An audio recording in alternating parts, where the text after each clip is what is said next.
लड़कपन, जवानी और बुढ़ापा, मुझे लगता है तीनों ही तब अच्छे हो जाते हैं जब तीनों लड़कपन, जवानी, बुढ़ापा भगवान से जुड़ जाएं, तब तीनों अच्छे हो जाएं। और यदि भगवान से नहीं जुड़ा तो लड़कपन भी लड़कपन खेल में खोया। यदि जवानी भगवान से नहीं जुड़ी तो जवानी आपको विषयी बना देती है। जवानी में सबसे ज्यादा मन चंचल होता है। सारी जिंदगी यहाँ वहाँ ताक झांक करते निकल जाएगी जवानी। तो जवानी में यदि संयम नहीं मिला, जवानी में सही रास्ता नहीं मिला, तो जवानी आपको कुत्तों की तरह बनाएगी। जवानी आपको जैसे कुत्ता 17 जगह मुंह मारता है, ऐसे तुम्हारी जवानी। रहा बुढ़ापा, यदि बुढ़ापा भी लड़कपन, जवानी, बुढ़ापा तीनों यदि भगवान से जुड़ गए तो तीनों अच्छे, और नहीं जुड़े तो तीनों व्यर्थ, तीनों व्यर्थ। लड़कपन, जिस लड़कपन में आपने भगवान की कथाएं ना सुनी हो, जिस लड़कपन में आपने संस्कार ना पाए, सही राह ना पकड़ी लड़कपन में, तो वो लड़कपन क्या। और जिस जवानी में आपने सही राह पर ना चले हो, समाज की सेवा ना किए हो, देश की सेवा ना किए हो, किसी की भलाई शरीर से ना हुई हो, तो फिर जवानी का मतलब क्या? केवल विषयों के भोग के लिए। तो तुमसे ज्यादा तो विषय का भोग कुत्ता बिल्ली कर रहे हैं, बंदर भालू कर रहे हैं। तो जवानी का अर्थ क्या? और रहा बुढ़ापा, तो बुढ़ापे का भी कोई अर्थ नहीं है यदि भगवान से ना जुड़े तो। क्या काम का बुढ़ापा? लड़कपन खेल में खोया, जवानी नींद भर सोया, बुढ़ापा देख कर रोया। क्या करेंगे बुढ़ापे का? इसलिए लड़कपन सबसे बढ़िया है शुरुआत। लड़कपन में ही बच्चों को भगवान की तरफ मोड़ देना चाहिए। लड़कपन में किसकी तरफ? यदि आपका लड़कपन सही गुजरा तो जवानी में संस्कार लड़कपन वाले रहेंगे, और जवानी सही गुजरी तो बुढ़ापा सही है। जवानी बिगड़ी तो बुढ़ापा बिगड़ता। जो आदमी जवानी में मेहनत नहीं करता, जवानी में काम नहीं करता, उसे बुढ़ापे में काम करना पड़ता। जवानी मिली है, पैसा कमाओ, पर पैसा भी धर्म से कमाना, मीन्स सही काम करके कमाना। और वो तब आएगा जब आपके हृदय में आध्यात्म होगा, धर्म होगा, तो ईमानदारी से पैसा कमाएंगे। वरना जैसा मिले चोरी बेईमानी, लोग तो मर्डर करके भी पैसा कमा रहे हैं। आजकल तो मर्डर की सुपारी ली जाती है समान संसार में।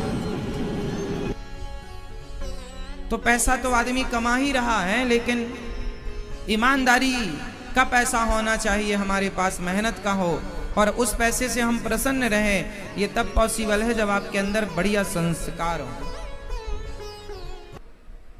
इसलिए आप अपने बच्चों को छोटी उम्र में सुधारो, समझाओ।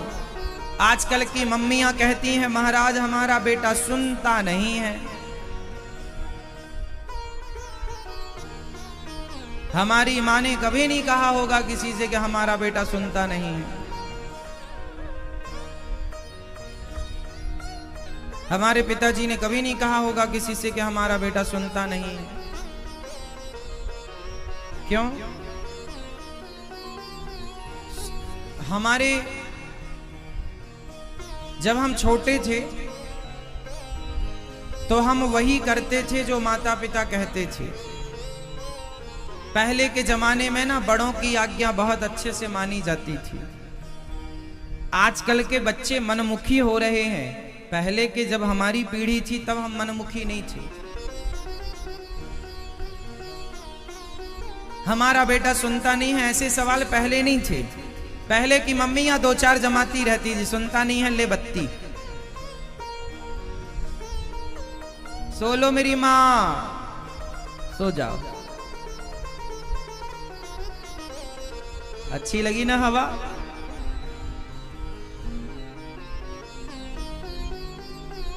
हमारा बेटा सुनता नहीं है महाराज, क्या करेंगे इसके लिए आप? बच्चों को थोड़ा सा प्यार करो। कब तक प्यार करना चाहिए बच्चों को?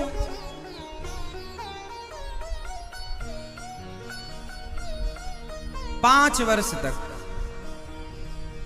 लाड़येत पंचवर्षाणि। लाड़ प्यार बच्चों से कब तक करो? 5 साल की उम्र तक। बच्चे 5 साल के हैं, खूब लाड़ प्यार करो। 6 साल के हैं, खूब लाड़ प्यार करो। पर 5 साल से ऊपर हो रहे हैं तो ताड़येत, थोड़ा सा देखते रहो। बच्चों को थोड़ा देखो क्या कर रहे हैं। गलती करें तो थोड़ा सा दंड देना जरूरी है। जरूरत से ज्यादा नहीं, पर थोड़ा थोड़ा भय जरूरी है। थोड़ा सा प्यार किया, अब थोड़ा सा गलती करने पर दंड। यदि बच्चे गलती करेंगे और आपने उन्हें दंडित नहीं किया तो बच्चे कल भी गलती करेंगे, इसलिए कि कोई फर्क तो पड़ा नहीं मां को पिता को, वही गलती तीसरी बार करेंगे। इसलिए थोड़ा सा दंड। आप लोग बच्चों को दंड देते हैं कि नहीं? कितने लोग आप में से बच्चों को दंड देते हैं गलती करने पर? ज्यादा नहीं, मारना नहीं है बहुत ज्यादा, पर थोड़ा सा भय जरूरी है। थोड़ा सा, बच्चे हैं ना, छोटे हैं ना, थोड़ा सा नहीं करेंगे तो वो कल गलती पे गलती, गलती पे गलती। भय जरूरी है। जलधि विनय न मानत जलधि जड़ गए 3 दिन बीत, बोले राम सकोप तब भय बिन हो ही न प्रीत। बिना भय के काम नहीं होता। आप फैक्ट्री लगाओ और फैक्ट्री में आप मजदूरों को आजाद छोड़ दो कि काम करना है करो, नहीं करना ना करो, बर्बाद हो जाओगे आप। भय जरूरी है। गलती करने वाले को पनिश जरूरी है। एक गलती करेगा और आपने उसे दंडित किया तो 4 लोग अपने आप ठीक हो जाएंगे कि यार हम करेंगे तो हमें भी मिलेगा। और आपने नहीं किया तो एक की गलती 10 को बिगाड़ेगी। अरे क्या हुआ था उसका? कुछ नहीं हुआ, हम भी करो। हमारे देश में बलात्कार जानते हैं क्यों होते हैं? क्योंकि बलात्कारियों को सजा नहीं मिलती। इनको यदि चौराहे में खड़े करके लाइव टीवी पर प्रोग्राम चलाया जाए, इनके चौराहे पर फांसी पर लटकाया जाए, पूरी दुनिया देखे तो लाखों लोग डर जाएंगे कि नहीं जी ऐसा नहीं करना वरना हमारे साथ ऐसा होगा। चौराहे पर खड़े करके फांसी होनी चाहिए।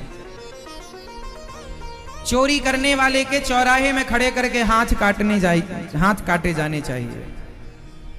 वो हाथ कटा आदमी जहां जहां जाएगा लोग समझ लेंगे चोरी की है। आदमी सोना पड़ा होगा। क्या मजाल, पहले के जमाने का शासन मस्त था, राजाओं का न्याय प्रणाली अच्छी थी, इतना लेजी काम नहीं था, तुरंत न्याय होता था, बलात्कार होते ही नहीं थे, न्याय मिलता था।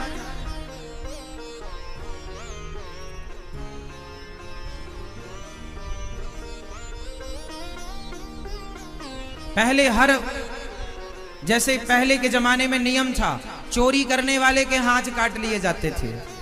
चोरी करने वाले के क्या काटे जाते थे? जोर से, जोर से। और आजकल चोरी, मोबाइल चोर, चैन चोरी वाले को आप पुलिस के पास ले जाओ, पुलिस छोड़ देती है। वृंदावन में हजारों मोबाइल रोज चोरी होते हैं, हजारों मोबाइल।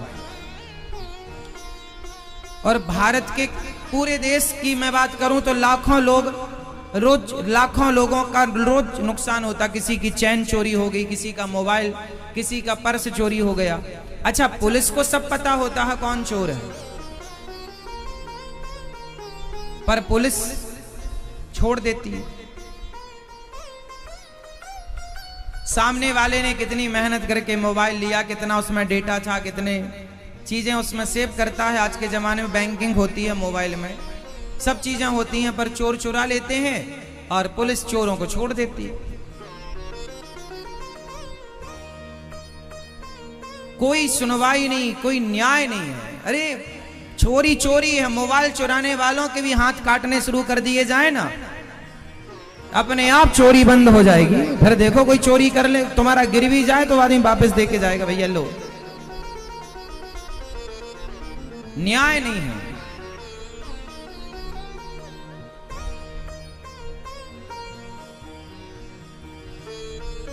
इसलिए